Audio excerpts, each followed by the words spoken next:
Hello दोस्तों, नमस्कार। स्वागत है आप सभी का educational study one YouTube channel पे। तो देखिए दोस्तों, एसएससी एमटीएस एग्ज़ाम 2023 8 सितंबर 2023 के थर्ड शिफ्ट का एग्ज़ाम खत्म हो चुका है। तो 8 सितंबर थर्ड शिफ्ट एग्ज़ाम में जितने भी जीके, जीएस और करंट अफेयर से रिलेटेड एग्ज़ाम में क्वेश्चन पूछे गए हैं, उन सभी प्रश्नों का बिल्कुल 100% सही व सटीक उत्तर के साथ सबसे पहले सबसे सटीक एग्ज़ाम एनालिसिस आपको इसी चैनल पे देखने को मिलेगा। तो आज जिन भी दोस्तों का एसएससी एमटीएस में 8 सितंबर थर्ड शिफ्ट को एग्ज़ाम था, वो सभी साथी इस पूरे वीडियो को ध्यान से एंड तक वॉच कीजिएगा।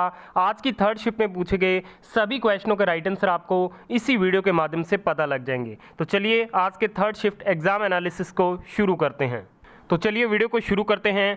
थर्ड शिफ्ट में पहला क्वेश्चन आपसे पूछा गया था कि मानव विकास सूचकांक में भारत के बाद किस देश का स्थान है। ठीक है, तो आपसे पूछा गया था कि मानव विकास सूचकांक अभी जो रिसेंट वाला था उसमें भारत के बाद किस देश का स्थान है। तो बात करें 189 देशों में भारत 132वें स्थान पे है, श्रीलंका 72वें स्थान पे है, चीन 85वें स्थान पे है और भारत के बाद बांग्लादेश 133वें स्थान पे है और पाकिस्तान 154वें स्थान पे है। तो इस क्वेश्चन का जो राइट आंसर था वो था बांग्लादेश, क्योंकि भारत 132वें स्थान पे है और बांग्लादेश की पोजीशन है 133। तो बांग्लादेश इस क्वेश्चन का आपका बिल्कुल राइट आंसर रहेगा।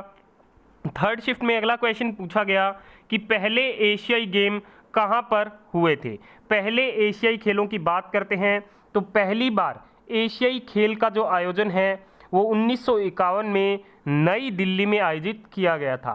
तो 1951 नई दिल्ली इस क्वेश्चन का आपका बिल्कुल राइट आंसर था। और 1982 में भारत ने फिर से एशियाई खेलों की मेज़बानी की थी। तो पहली बार जो हुए थे वो 1951 नई दिल्ली में हुए थे और दूसरी बार भारत ने मेज़बानी की थी 1982 में। चलिए बढ़ते हैं अगले क्वेश्चन की ओर। तीसरा क्वेश्चन थर्ड शिफ्ट में पूछा गया कि खुदाई खिदमतगार आंदोलन की स्थापना किसके द्वारा की गई थी। खुदाई खिदमतगार आंदोलन की जो स्थापना है वो खान अब्दुल गफ़ार खान के द्वारा की गई थी। तो खान अब्दुल गफ़ार खान इस क्वेश्चन का बिल्कुल राइट आंसर था। खान अब्दुल गफ़ार खान ने खुदाई खिदमतगार आंदोलन के संस्थापक थे। उत्तर पश्चिम सीमा प्रांत में पश्तून स्वतंत्रता सेनानी अब्दुल गफ़ार खान महात्मा गांधी के अनुयायी थे और उन्हें फ्रंटियर गांधी के नाम से भी जाना जाता था। तो खान अब्दुल गफ़ार खान को फ्रंटियर गांधी के नाम से भी जाना जाता था। चलिए बढ़ते हैं अगले क्वेश्चन की ओर। थर्ड शिफ्ट में अगला क्वेश्चन पूछा गया कि वर्ष 2018-19 में सबसे ज़्यादा रबर उत्पादक भारतीय राज्य कौन सा है। तो 2018-19 के अनुसार सबसे ज़्यादा जो रबर उत्पादक भारतीय राज्य है वो है भारतीय राज्य केरल। तो केरल इस क्वेश्चन का आपका बिल्कुल राइट आंसर था। केरल भारत में रबड़ का सर्वाधिक उत्पादन करने वाला भारतीय राज्य है।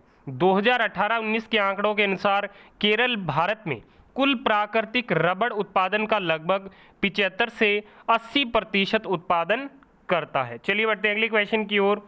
अगला क्वेश्चन पूछा गया कि खेलो इंडिया विंटर गेम्स की शुरुआत किस वर्ष में हुई। तो खेलो इंडिया विंटर गेम की शुरुआत 2020 में हुई। ठीक है, खेलो इंडिया यूथ गेम्स के कई संस्करणों की सफलता के बाद 2020 में पहले खेलो इंडिया विंटर गेम आयोजित करने का निर्णय लिया गया। तो पहली बार खेलो इंडिया विंटर गेम की जो शुरुआत हुई थी वो वर्ष 2020 में हुई थी।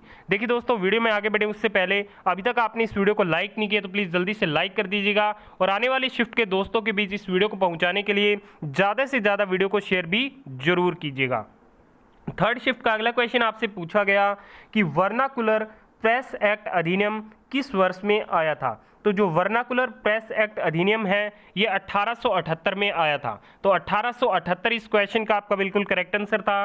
अंग्रेज सरकार द्वारा भारत में सन 1878 में देसी प्रेस अधिनियम यानी कि वर्नाकुलर प्रेस एक्ट पारित किया गया था ताकि भारतीय भाषाओं के पत्र पत्रिकाओं पर और कड़ा नियंत्रण रखा जा सके और वर्नाकुलर प्रेस एक्ट को लॉर्ड रिपन के द्वारा लाया गया था। चलिए बढ़ते हैं अगले क्वेश्चन की ओर। थर्ड शिफ्ट में नेक्स्ट क्वेश्चन पूछा गया, मेरे देश की धरती सोना उगले संगीत किस गायक ने गाया है? तो मेरे देश की धरती ये बॉलीवुड फिल्म उपकार जो कि 1967 में आई थी का एक भारतीय हिंदी गीत है। गाने के जो बोल है वो गुलशन कुमार मेहता द्वारा लिखे गए थे और जो संगीत इसमें दिया गया था वो कल्याण जी आनंद जी द्वारा तैयार किया गया था। ठीक है, बात करते हैं इसके जो गायक थे वो थे महेंद्र कपूर। ठीक है, जो कि इस क्वेश्चन का राइट आंसर था। ये एक देशभक्ति गीत था और फिल्म में इसे मनोज कुमार पर फिल्माया गया था। तो मनोज कुमार क्या थे? इसमें एक्टर थे। चलिए बढ़ते हैं अगले क्वेश्चन की ओर। अगला क्वेश्चन पूछा गया कि उत्तर प्रदेश के शास्त्रीय नृत्य कथक का क्या अर्थ है? तो कथक शब्द का जो उद्भव है वो कथा शब्द से हुआ है, जिसका शाब्दिक अर्थ है कथा कहना। यह नृत्य मुख्य रूप से उत्तरी भारत में किया जाता है। ठीक है, यह मुख्य रूप से एक मंदिर या गांव का प्रदर्शन था जिसमें नर्तक प्राचीन ग्रंथों की जो कहानियां हैं वो सुनाते थे। ठीक है, तो इसका आपसे अर्थ पूछा गया था, तो इसका जो शाब्दिक अर्थ होता है वो होता है कथा कहना, जो कि इस क्वेश्चन का आपका बिल्कुल राइट आंसर रहेगा। अगले क्वेश्चन में पूछा गया कि सुटेबल बॉय पुस्तक के लेखक कौन है? तो इस सुटेबल बॉय पुस्तक के लेखक हैं विक्रम सेठ, जो कि एक भारतीय उपन्यासकार और कवि है। उनके उपन्यास द गोल्डन गेट जो कि 1986 में आया था और ए सुटेबल बॉय 1993 के लिए उन्हें जाना जाता है। उन्हें पद्मश्री, साहित्य अकादमी पुरस्कार, प्रवासी भारतीय सम्मान, WH स्मिथ साहित्य पुरस्कार और क्रॉसवर्ड बुक अवार्ड जैसे कई पुरस्कार भी मिल चुके हैं विक्रम सेठ को।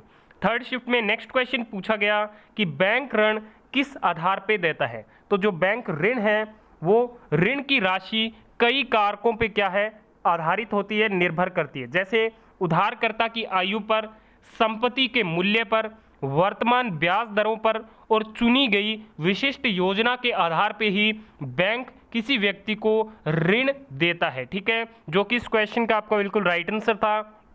अगले क्वेश्चन में पूछा गया कि तमिलनाडु अधिनियम 2023 में कौन सी भाषा जोड़ी गई? ठीक है, ये क्वेश्चन क्लियर नहीं है किस प्रकार से पूछा गया था। तो तमिलनाडु सरकार सेवक अधिनियम 2016 में संशोधन के लिए लाए गए विधेयक पारित किया गया था। इसके अनुसार कोई भी व्यक्ति सीधी भर्ती द्वारा किसी भी सेवा में नियुक्ति के लिए जब तक पात्र नहीं होगा जब तक कि उसके पास राज्य की आधिकारिक भाषा यानी तमिल का पर्याप्त ज्ञान ना हो। ठीक है, अगर आपको इसके ऑप्शन पता है तो कमेंट कीजिएगा। अगला क्वेश्चन पूछा गया लॉसोंग नृत्य किस राज्य में किया जाता है? तो ये मेनली सिक्किम और मिजोरम में किया जाता है। तो सिक्किम या फिर मिजोरम दोनों में से एक ऑप्शन आपको दिया गया रहा होगा। और ये जनवरी 2022 में जो लॉसोंग त्यौहार है ये भी मनाया गया था अभी रिसेंट में। अगला एक क्वेश्चन पूछा गया कि विंटर गेम्स की शुरुआत कब हुई थी? तो ओलंपिक विंटर गेम्स की शुरुआत 1921 में अंतर्राष्ट्रीय ओलंपिक समिति ने की थी।